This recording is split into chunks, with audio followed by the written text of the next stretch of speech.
Hey guys, this is Robert again from Australian Camping and 4-Wheel Drives, and we're here today with Brett Hooker. G'day. We've been waiting to do this for ages, haven't we, mate? We have, yeah, it's been a while. Yeah, Brett has his...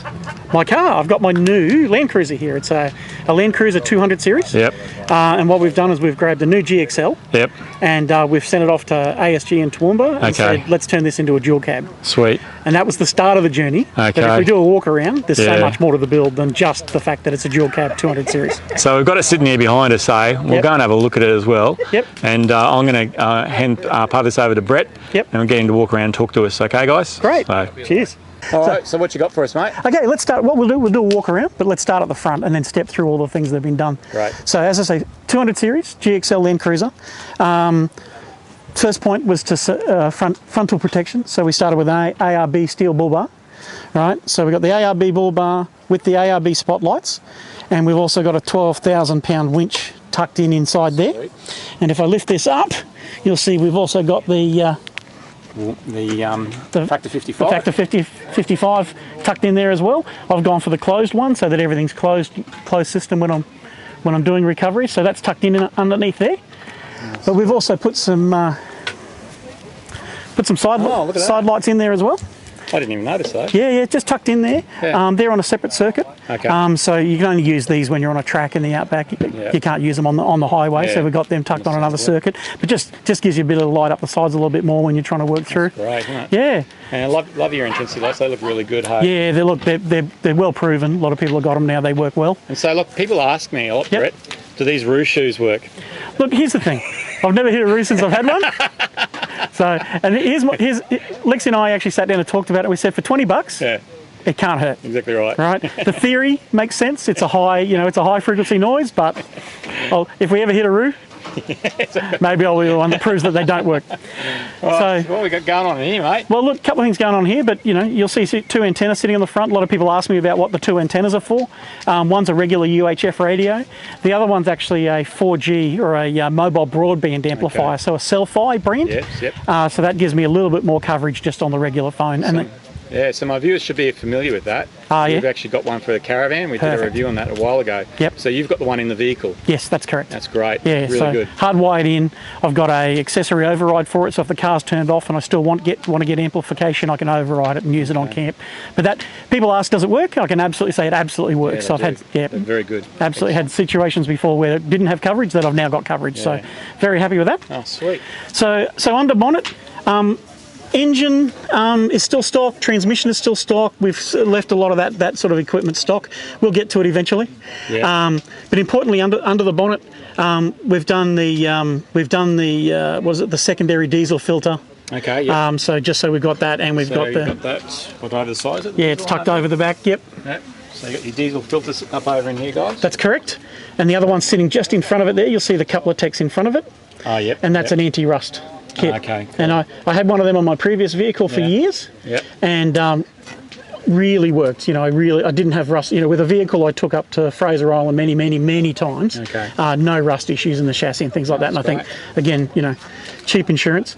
If you have a look, dual battery system. So we've done an aftermarket dual battery system. Yep. We've got a Red Arc BC-DC tucked in under. You won't be able to see. We'll go have a look at that. But we've got the Red Arc. The BC-DC tucked in under there. Now that's for the batteries that you can see. We'll talk about the Canopy when we get to the Canopy. Okay. But dual batteries under here. Right. But we worked with Battery World at Enoggera. Yep. And they've got a second area of their business where they have specialist fitters for this kind of work. Okay. And if you have a bit of a pan around and you look at the wiring in here is absolutely schmick. Yep. Instead of running multiple circuits of wires through the car to do things, they run things like 7-core down the back and things like that. So really clean, really tight, very simple. Yep. Secondary for the accessories, a secondary fuse box. So instead of just running spaghetti off your batteries with fuses everywhere, and they've labelled everything up. If you do a pan around to the top of the primary fuse box over here, you'll see that it's actually labelled on top. So so if anything, if you're out in the middle of nowhere and you pop a fuse, the last thing you want to be doing is, where's the fuse for the for the spotlights? Where's the fuse for the winch? Where's the fuse, etc. It's all labelled. So what you got going on up here? So look, these are the circuits for the lights. Right. So lights, these, you know, the intensities, etc. Okay. They take a lot of current. Yep. So they've got their own fuses, their own circuits there with thick wiring. Yep. And then likewise the big cables beside are the winch ones. Okay. You know, you've got to run your winches directly off the primary battery while the car's running. Yep. So separate circuits for that. Okay. And there's more than one winch on this car, which is why you see a couple of runs of wire there. We'll get to that in a moment. Yeah. Why stop at one? So so that's the critical stuff under bonnet. As I say, the rest of it's all standard. Filters are all standard. We have put the R-Max, the 4-inch R-Max snorkel on this one. Okay. You know, the Toyota. Just go and have a look at that. Yeah, have a look at that. You know, the Toyota calls their snorkel a raised air intake because it's actually not watertight. So it's one of the things. It's huge. So it's one of the things you have to do if you're gonna go through water. You've got to get rid of the Toyota one. You know, it's raised air, that's fine, but you've got to have a sealed system. But yeah, Safari makes a nice 4-inch, so plenty of air. You know, it's a decent motor, right? It makes plenty of power from the factory. You know, 650 newton meters from the factory. V8. Yep, V8 twin turbo on the LC200, 200 kilowatts of power, 650 newton meters of torque. But yeah, big air intake like that really feeds it well. Sweet. So yeah, while we're here, so ARB bar. ARB brush bars, and when we go around the other side we'll have a look at the side steps. So it's ARB side steps, but one of the things that the ASG guys did is they've actually extended the side steps to match the extension that we've done with the vehicle. So instead of the side steps stopping halfway down the side of the car and you go, why are they short? They've actually extended them. So I'll show you that when we get around there. Cool. Great. So just taking a look down the side of the vehicle. So as I said, you know, ARB brush bars, and they run down to the side steps that go all the way to the back of the car. All right, so that's a really nice touch. You'll see a few of these Chop 200, the dual cab 200s. Have a look at how they've done their sideboards, and I think that's a really good, because when you're working on top of the car to be able to have a full. Get up on it, can't you? Yeah, that's right. And if we just come back, we'll take a look up the top. So Pioneer platform up on the top. I've put some work lights on each side of that platform. Obviously, I've got my Max Tracks up there, but I've also got a 140 watt solar panel fixed in the middle there. So I've got permanent solar on top, and that's actually for the rear system. So when we get to the canopy, I'll talk about what's in the canopy, but that 140 watt solar is feeding the battery and what's going on in the back of the canopy. You'll see I've also got clear views. These are the new clear view mirrors. So they've got the indicators indicated, but what's new with these is they've actually power fault. Yeah, I'm actually going to get a set myself. Yeah, so you know, you're in those top spots, you're in a track, it's like you can see the tree's going to hit them. Rather than pulling them in, you've just got a button and they just fold in, which is really nice. Yeah, excellent. So as we come down here, I'll show you one of the nice things with the conversion. This is where the wheel used to be. So there's 650 millimeters of chassis extension, right? So instead of just leaving that blank, you know, blanked over, they've actually built really nice doors on that. The hinges are on the side, so the door opens that way. I've tucked my tools in on that side, and we'll show you the other side when we get around there, but that's a really nice touch. All right, so now, you know, having had a look at that, let's come to the canopy and see what we've done in the canopy. Right, this looks awesome. Oh yeah, so Trig Point canopy. These guys make a really strong but light canopy. So it's got a steel frame, but alloy skin on it. They also provide the side toolboxes, the wheel arches, the wheels, etc. I'll pop this open. Nice big toolboxes. That's where I keep my recovery gear. Sweet. So very easy to get to all of that.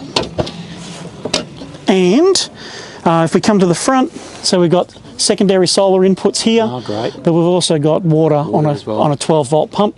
There's actually a 70 litre water tank underneath as well, so I've got water in the vehicle as well as water that I cover if I'm carrying my trailer. So let's look at the fit out here. So worked with Drifta for the fit out. We wanted to customise the fit out so that this side of the vehicle was very much like a day kitchen, so it was very fast to be able to get drinks and food, sandwiches, all those sorts of things. So we've gone for the vertical fridge instead of a drop fridge. All right, so vertical fridge fits in there. Isn't that great, guys? 110 litres, awesome. So tons of storage. People ask, you know, how does it go on the battery, etc. For me, it's about the same as what I had with the drop fridge. I'm sure if you look at the specs, there's a difference, but I'm not chasing power. It runs all the time. No issues. So now you have a different battery set up in the back here, don't you? I do, yeah. So the canopy electricals are completely independent. Right. Obviously, the alternator feeds through to here to power it when it's to charge it when it's driving. But other than that, it's all independent. So tucked in behind here, I've got a 200 amp hour Enerdrive lithium. Okay, great. So big lithium, Yep. just a single one, but heaps and heaps of power. Yeah, that's right. They're good, those batteries. Very, very good. And then we've got touch panels on both sides of the canopy for working with the system. So if I want to arm the water pump, I just touch that. If I want lighting, right, just hit the button. You know, these are the dual colour. Yeah. So I'll hit the orange. Yeah, orange and white. I can tell you the orange really does work. Yeah. Everybody that's tried them will tell you. Yeah, that's excellent. So yeah, so all touch there. But yeah, so Drifta's built this. It's a drift. It's based on a Drifta Ute back kitchen. Okay. And the standard Ute back kitchen has a front wall that folds down to create a bench. Yep. But for us, with our heights, we found that with the bench down here, we weren't going to quite be able to reach in. So we said, look, can we come up with another system for closing out the front? So what we did is we had some panels made, right? And these panels have a little bit of metal on them, and they just slot in, and they attach to magnets. And they're hard magnets, so they don't drop off when you're four-wheel driving. But there's a second attribute to these. The real thing that we were trying to achieve with this canopy is we wanted to use the Snow Peak iron grill tables as our tables. So we actually had the box built. So the tables will fit up in there? The tables actually fit up in there. That's great. So that's a Snow Peak iron grill table. We keep the legs just to the side, so the legs are just here. Yep. But the other thing that we did with this is that those front covers that we showed you for the doors, we actually built them so that they're the exact size of an infill panel. That's awesome, isn't it? Right? So that's it. So put your legs on, drop your panel in, we drop a burner in on this side, and away we go. That is awesome. So yeah. So it gives us lots of configurations.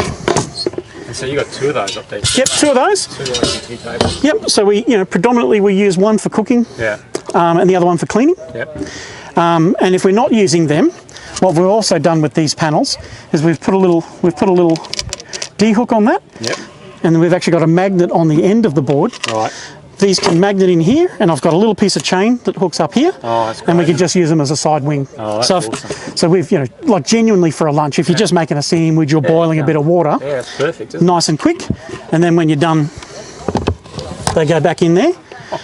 So we've got the Drifta drawers. So that's great. So all of your kitchen equipment's at your fingertips there.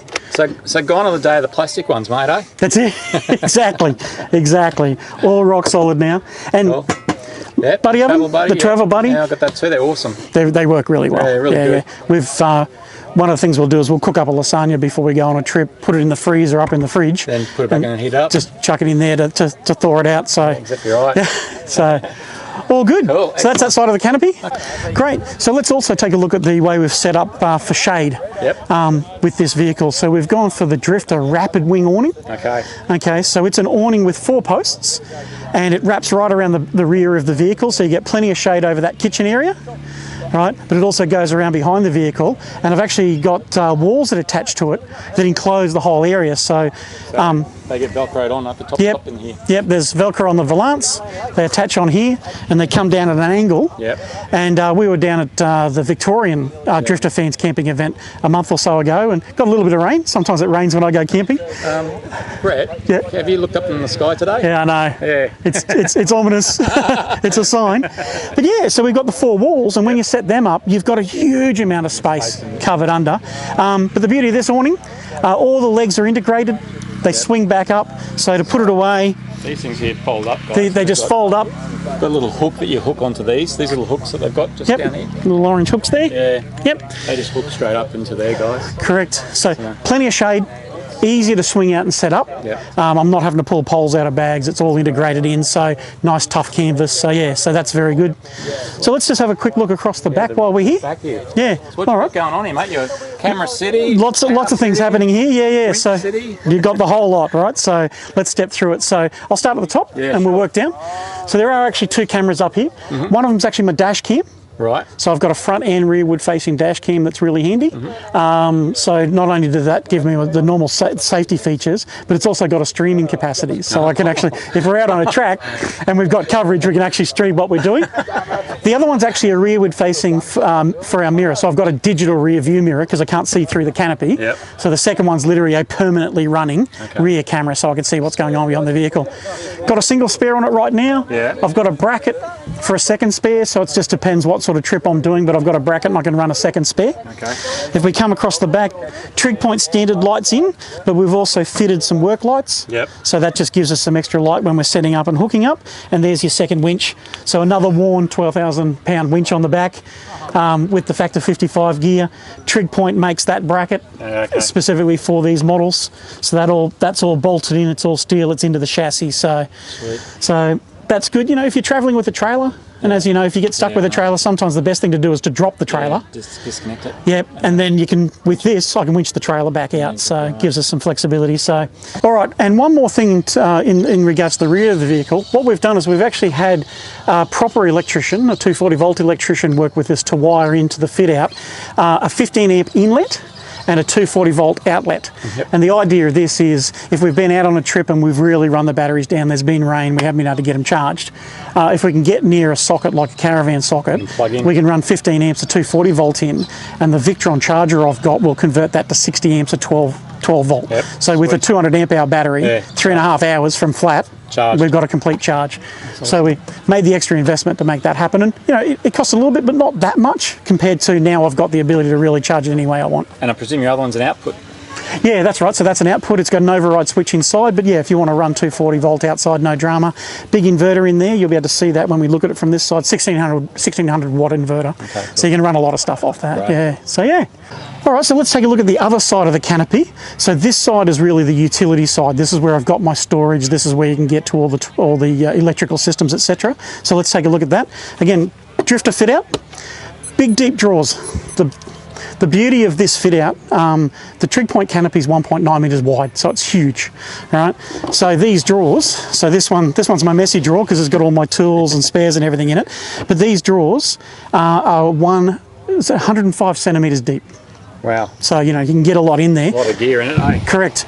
So much so, when you come down to this end, right, I can actually fit chairs. They're actually long enough that you can fit your chairs in a drawer. That's awesome. Which is fantastic. So instead of chairs rolling around in the place, they're in there. Right. But I also went for the Drifta table. I went for the Drifta table option. These are fantastic because it's a work surface when you're trying to get things out of your drawers. Right. But I'm sure people have seen all this before, but you look at the size of that table, it's got legs, you know, there you go. Pop your legs out. And now we've got a table as well. That's awesome. Right? So on this side of the vehicle, if I'm trying to fix something, I'm working on a project or whatever else, I've got a project area, all my gear's tucked in away here. Another storage box on this side. This is where the good recovery gear is. So there's my Indeflate. Right? And I've gotten into all the lightweight recovery gear that Luke's selling at Drifta. So the Bubba rope recovery gear, I've got a few of those in there as well. So that's all at your fingertips there. That's lockable, so my fuel can be locked away. And if we look around to the headboard now, you can sort of see the heart of the system, right? So there's the big blue box. Yeah, so the big blue box is a Victron charger inverter. So it's the heart of the 240 volt system coming in. So it'll take the 240 and convert it down to 12 at 60 amps. So it can actually really put a lot of power into the vehicle. But it's also a 1600 watt inverter. Right. So that's the heart of that side of the system.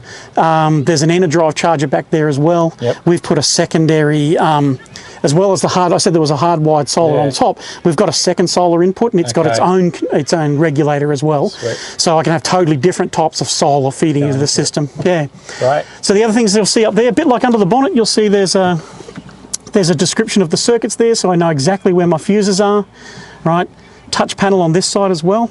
Up at the top it's hard to see because they've painted them all black, but there's my 240 up there. I've also got an Anderson, a SIG, and a couple of USBs there as well. Up over here, guys. That's right. And just to prove that it really is all 240 volt certified correctly, you've got circuit breakers, and there's the override switch for the 240. Nice. And again, you look at the amount of storage on top, right? So I've just kept the top area open so I can still fit all kinds of things in there. So it doesn't matter if it's a swag or a tent or whatever else, that all fits in there as well. All right. Great. So a couple of things to talk about. The suspension setup on this vehicle. So this vehicle has got maximum GVM that you can get for a light vehicle. So it's 4,490 kilos. To achieve that, we had to have a 3-ton rear axle. Yep. So the rear axle is actually all reinforced. Later on we might dive under with the camera and have a look at that. It looks like a truck diff, right? But very strong in the rear, so it can carry the weight of the truck and our gear. Yep. But it's also got very heavily rated wheels. So those wheels are 1650 kilogram rated wheels. Yep. With tyres that are rated the same. Okay. It's actually really hard to find tyres that are actually rated over 1500 kilos of the tyre. Yep. So we've got 1650 kilo rated tyres. Tucked in behind that, I've got King shocks. Okay. So King shocks brand, all round. That was required for the GVM as well. But as an option, I also took 3-inch shockies. So they're actually 3 inches across on the shocky.